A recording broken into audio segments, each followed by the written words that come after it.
lisons la Bible, quand nous tombons dans Ézéchiel, une fois arrivé à Ézéchiel, et que nous arrivons à Ézéchiel 37, la parole de Dieu nous laisse entrevoir la gloire de Dieu dans son infini. La main de Dieu est sur Ézéchiel. Ézéchiel est transporté dans une vallée, une grande vallée. Et dans cette vallée, il y avait des eaux qui étaient, des soldats, des habitants qui étaient là. Et Dieu ouvre ses yeux pour lui montrer l'état présent des ossements qui étaient dans la vallée. Et il fait le constat, il se rend compte que les ossements étaient secs. C'est-à-dire que les ossements étaient desséchés.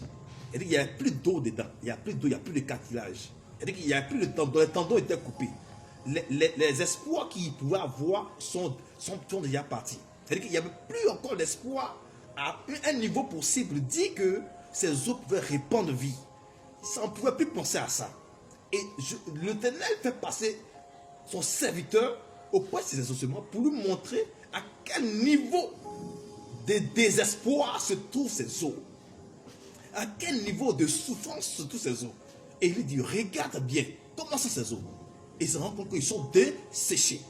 Alors quand on dit desséchés, ça veut dire qu'il n'y a plus de vie. Il n'y a plus d'espoir. On ne peut plus penser à quelque chose d'autre. C'est plus possible de vivre. Et il lui demande à son serviteur, Ézéchiel, fils de l'homme, crois-tu que ces ossements peuvent revivre? Quand tu les regardes là, quand tu regardes quelque chose qui est sec comme ça, là, quand tu touches, ça se casse en même temps. Est-ce que tu crois que ça peut revivre? La réponse d'Ézéchiel à l'Éternel, il dit, moi je sais que toi tu peux. Moi un humain, je ne peux pas. Mais toi, l'Éternel, tu peux le faire. Parce que tu es le Dieu créateur. Et la foi qu'il a fait sortir par sa parole au devant de l'Éternel, a mené l'Éternel à lui dire, maintenant toi, je te donne la caution, le manteau de redonner vie à ces eaux qui sont desséchées. Alors maintenant, pendant que tu prophétises, je serai avec toi. Je serai avec toi pour donner vie à ces eaux. Maintenant, prophétise sur ces eaux desséchées. Et dis-leur, écoutez la parole de l'Éternel. En ce jour, je veux dire à quelqu'un, la situation que tu vis n'est pas là pour t'ôter la vie. La situation que tu vis, lève-toi aujourd'hui et prophétise sur ta situation. Dis pauvreté, lève-toi et plie bagage, libère ma maison.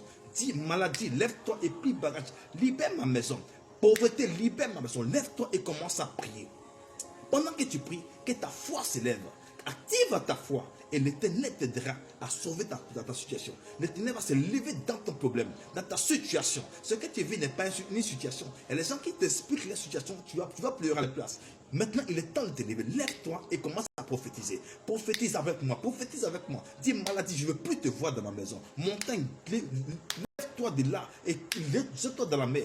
Lève-toi au devant de moi et jette-toi dans la mer. Pauvreté, je ne veux plus jamais avoir accès à toi. Échec, libère ma vie au nom de Jésus-Christ. Commence à prophétiser. Commence à prophétiser. Commence à prophétiser.